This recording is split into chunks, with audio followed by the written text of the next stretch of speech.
be honest with yourself for just a second here. Are you just absolutely exhausted by the constant pressure to post more content online?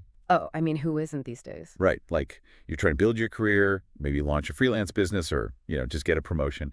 And you're treating personal branding like this never-ending vanity project. Exactly. It's like you're agonizing over grid aesthetics and trending audio to put behind a 15-second video. Yeah. And feeling like you're just on a treadmill that keeps speeding up. It is a very real, very modern kind of burnout. I mean, we are living in an era where people genuinely mistake sheer volume for actual value. Wow. Yeah. Volume for value. Right. You see people just grinding away, trying to maintain visibility, but they aren't seeing any tangible return on that massive investment of time and energy. Because, and this is the core of it, real personal branding isn't vanity. It's infrastructure. Yes. So, welcome to today's deep dive. We are unpacking the core concepts from Chapter 8 of Hustle Smarter, Not Harder, which is titled Building the Brand That Makes You Money. A great chapter. It really is. And the whole mission for our deep dive today is shifting your mindset, moving you from being just a content creator to becoming a trust-building machine. I love that word you used earlier. Infrastructure is the perfect way to look at it. Think about it like building a house, right? Okay, I'm with you. What millions of people are doing right now with their online presence is obsessing over the paint job. Oh, like the social media posts. Exactly. They're debating the color of the shutters before they've even, poured the foundation or put up any load-bearing walls. Wow. And then they are completely baffled when the whole structure just collapses the second a stiff breeze comes along. Right, because there's nothing actually holding it up. Yeah. So if the paint job doesn't matter yet, millions of people are wasting hours of their week on terrible advice. Yes, they absolutely are. Which means we need to, I guess, clear away the rubble of that bad advice before we can start pouring our foundation. We have to. The biggest misconception out there, and this is the thing that most so-called gurus get entirely wrong, is that they confuse branding with distribution. Okay, wait, break that down for us. Well, getting your face, your words, or your video in front of an audience, that is distribution. Right. It is simply the delivery mechanism. But branding is something entirely different. Branding is the actual perception people hold about you. The perception. Yeah, it is the mental shortcut that fires off in someone's brain the exact second your name comes up. The mental shortcut. I love that. Let's test that right now for you, the listener. Imagine a room full of people in your industry. A room you're not in. Yes, you are not in that room. And someone asks, hey, do you know anyone who does X? Does your name come up or doesn't it? Exactly. Branding is the intentional work of making sure it does. Yeah. But hold on. I need to push back here for a second because I think this is where the friction is for a lot of people. Go for it. If I'm not supposed to be endlessly posting on LinkedIn or Instagram every single day, what exactly is the actual work of branding? That's the million-dollar question. Because, hitting publish feels like doing the work. It feels productive. So if that's just distribution, what am I actually supposed to be doing behind the scenes? And that right there is the trap. Hitting publish releases dopamine because it feels like a completed task. Oh, 100%. Check it off the to-do list. But if you distribute a fuzzy, confusing message to 1 million people, you haven't built a brand. You've just broadcasted your own confusion at scale. Broadcasted confusion at scale. That's a great way to put it. So the real work, the heavy lifting of branding, is crafting that precise mental shortcut before you ever distribute it. Okay. You have to shift your focus entirely away from volume, how much you're posting, and ruthlessly focus on precision. Like, what exact perception are you trying to engineer? Okay, so we need to engineer that perception. How do we actually construct that mental shortcut? Because the book outlines a very specific 3-layer framework for this. It does. And the absolute most crucial rule here is that these 3 layers must be built chronologically. Right. If you try to skip a step, the whole system just breaks. So layer 1 is positioning. The foundation. Exactly, your foundation. It's the answer to the fundamental question of what specific problem do you solve and who do you solve it for. You have to move away from being a generalist. Think about the difference between weak and strong positioning here.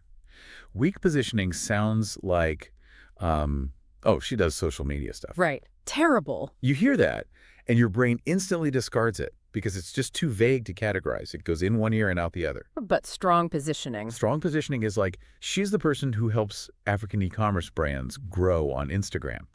She helped her last client go from 500 to 15,000 followers in 4 months. Let's unpack the psychology of why that second version actually works, because it's fascinating. Yeah, why does our brain latch onto that? Because the human brain cannot easily store, retrieve, or share vague information. We need sharp edges to hold on to. Sharp edges. Yeah, and that strong positioning has two incredibly sharp edges. First, a highly specific audience. African e-commerce brands. Right. And second, a highly specific result. Growing from 500 to 15,000 followers. Exactly. When you provide those sharp edges, you make yourself memorable. You make it incredibly easy for other people to refer you. But, I mean, claiming you can do something is easy. Anyone can go online and write a clever bio with sharp edges. Oh, they do it all the time. Right. So how do you stop people from rolling their eyes and just assuming it's yet another inflated internet claim? And that is where layer 2 comes in, which is proof. Proof, okay. If positioning is your claim, proof is your reputation. And reputation is where the trust actually lives. That makes total sense. Because we are biologically wired to be risk-averse. When a potential client thinks about hiring you, or even if a colleague just thinks about recommending you, they're putting their own financial or social capital on the line. Oh, that's true.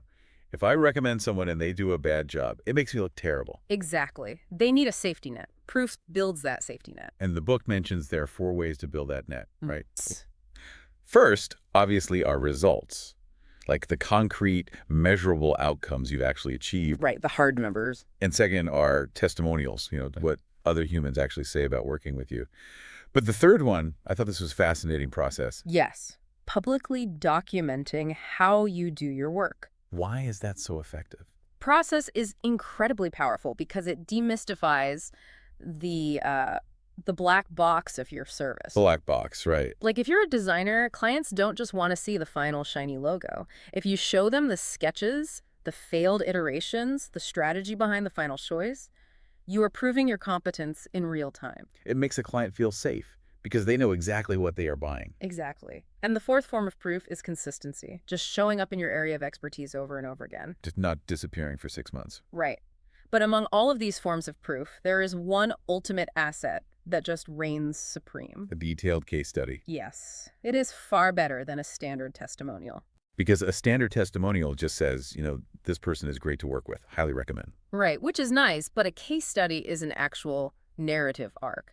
It details the exact pain point the client had before they met you, the specific strategic actions you took to solve it, and then the measurable transformation afterward. Wow. When a prospect reads a case study, they aren't just reading about you, they are projecting their own problems onto that narrative and watching you solve them. It's the ultimate show don't tell. Absolutely. Which leads us to layer 3, which is presence.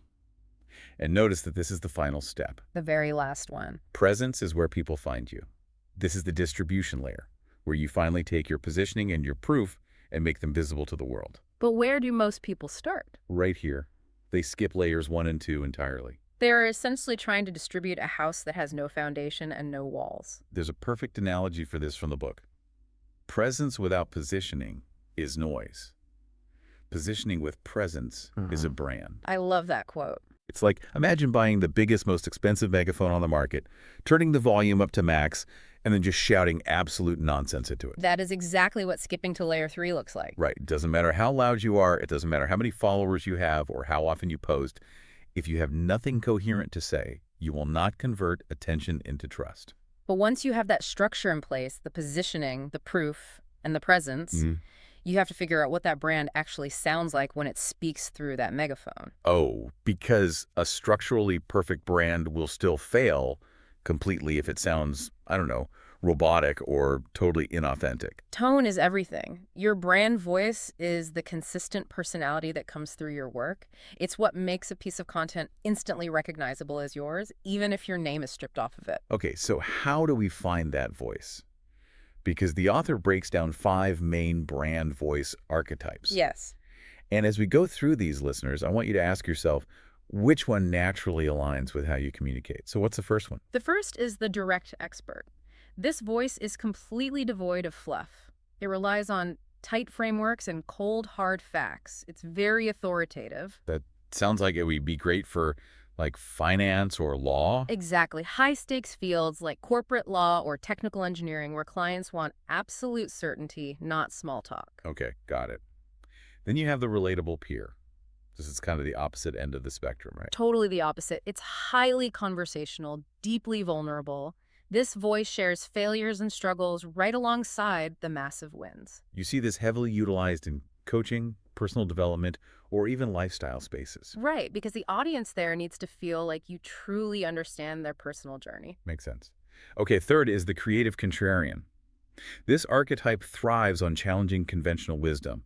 It is intentionally provocative. But the catch here is that it has to be substantive. You can't just be edgy and complain just for the sake of engagement. No one likes a troll. Exactly. You have to back up your contrarian takes with real insight. It's highly effective for disruptive marketing, design, and startup entrepreneurship. Fourth is the warm educator. This is the incredibly patient voice. It's someone who takes intimidating, complex topics and breaks them down into simple, encouraging, digestible pieces. Think of health, wellness, and specialized training.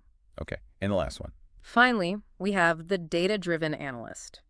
This voice is precise, heavily evidence-based, and constantly referencing research, numbers, and historical trends. So perfect for business strategy, scientific fields, macroeconomics. Exactly. Hearing those laid out, I genuinely wonder if the reason so much online content feels completely forced and honestly cringy right now is because we have people who are naturally warm educators trying to force themselves to act like creative contrarians just because they saw some guru go viral with an angry rant. That is precisely the issue. And it's a massive, massive pitfall. It feels so fake. Because it is. Authenticity isn't just a buzzword. It is a structural requirement for personal branding. Your brand voice has to be a polished public version of how you actually speak. What happens if it's not? If you try to play a character that doesn't map to your real personality, two catastrophic things happen. First, you will inevitably burn out because maintaining a facade is exhausting. Oh, for sure. Second, you will attract clients who expect that exact character. So when they finally hire you and realize you're a completely different person in a Sloom meeting... All that carefully constructed trust evaporates instantly. Oh, gone. It's a total bait and switch. So let's say you have your layers built, right? And you found your authentic voice. It sounds great in theory. But how do you know if the real world actually hears what you think you're saying? Right, because we all have massive blind spots when it comes to our own online presence. We really do. We need a reality check. We need a brand audit. Because your intent simply doesn't matter. Only the market's perception matters. And there is a deeply revealing 6-step audit you can run to figure out exactly where your perception gaps are. Let's run through it for everyone. Step 1. Open an incognito window and Google your own name. A scary step for some. Right. But seriously, what actually populates page 1, and is it relevant to the positioning you want right now? Step 2. Look at your social media bio on your primary platform. Does it clearly state who you help and what specific result you create, or is it just a list of vague hobbies? Like coffee lover, dog mom. Exactly. Not helpful. Yeah. Step 3. Scroll your last 10 posts. If a stranger looked at just those 10 pieces of content, could they accurately identify your core expertise? Step 4 is checking your profile photo. Is it professional? And more importantly, is it the exact same photo across every single platform? Consistency. Yes. Step 5. Count your visible case studies and testimonials. How many are actually accessible to a prospect within 2 clicks of finding your profile? And then there's step 6. This is the ultimate test. Ask 3 people, former colleagues, clients, or industry peers, what they think you do for work. This one is brutal. Whatever they say is your actual brand perception. Asking 3 colleagues to define your expertise is genuinely terrifying. It totally strips away your ego. Yeah. You might think your online presence screams elite strategic visionary, and they reply with, oh, you send emails and manage calendars. It is deeply humbling. There is a brilliant case study about this in the text involving a guy named Emika. Oh, tell us about Emika. So Emika was a freelance project manager who really wanted to transition into high-ticket consulting.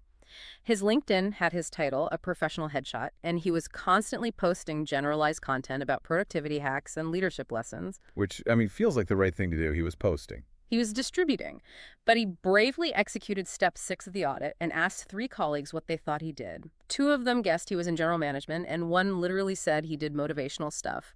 Motivational stuff. That is the exact opposite of what you want when you are trying to convince a company to trust you with $1 million software rollout. Exactly. The gap between his intent and his perception was just massive.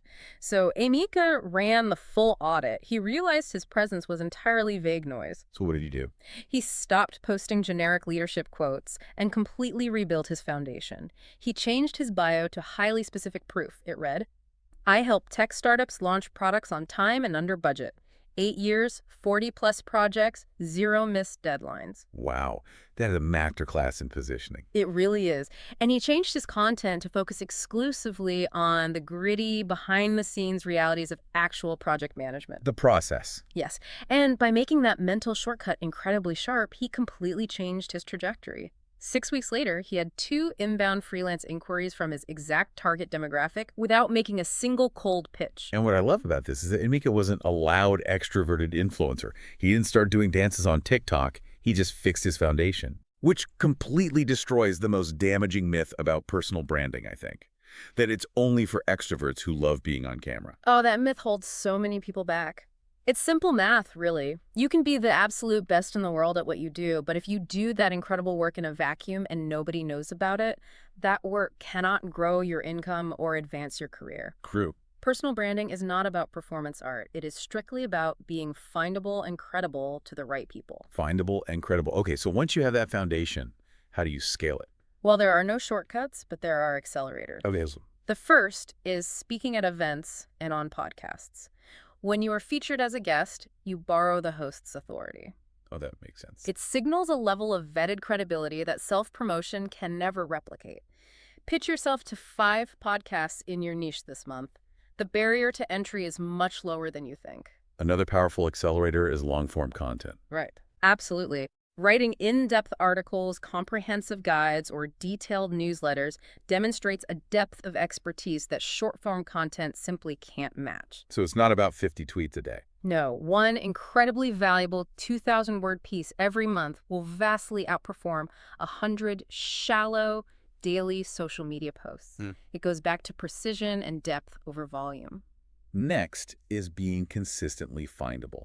We touched on this with the audit, but it means using the exact same name, the exact same headshot, and the exact same bio description across every platform. Yes, every single one. When someone gets a referral for you and searches your name, every single touch point on page 1 of Google should reinforce the exact same positioning. Then there is association. You can accelerate your brand equity by collaborating with respected brands, co-creating content, or securing endorsements from established figures in your space. Their credibility just transfers to you. Exactly. And the final accelerator is fiercely protecting your reputation. Every client you serve, every single deliverable you hand over is a brand touchpoint. You can never compromise on quality for speed because your reputation is your longest lasting asset. It's everything. Which brings us to a statistic that is genuinely staggering to me. According to a Nielsen study, 92% of consumers trust recommendations from individuals over content from brands. And that's even when they don't personally know the individual. It sounds wild, but let's unpack the evolutionary psychology behind why that 92% exists. Okay. We are biologically wired to trust faces, not abstract concepts or corporate logos. For thousands of years, our survival depended on evaluating the trustworthiness of other humans within our tribe. Wow, okay. Massive corporations and institutions are inherently faceless. So when you build a strong, recognizable personal brand, you are tapping into that deep biological wiring. So a strong personal brand is actually trusted more than a massive company brand of equivalent size. Yes. This is essentially the solo hustler's unfair advantage. Exactly. Trust transfers seamlessly between humans. That personal equity you build becomes an impenetrable moat around your career that no corporation can easily replicate or disrupt. That completely shifts the perspective, doesn't it?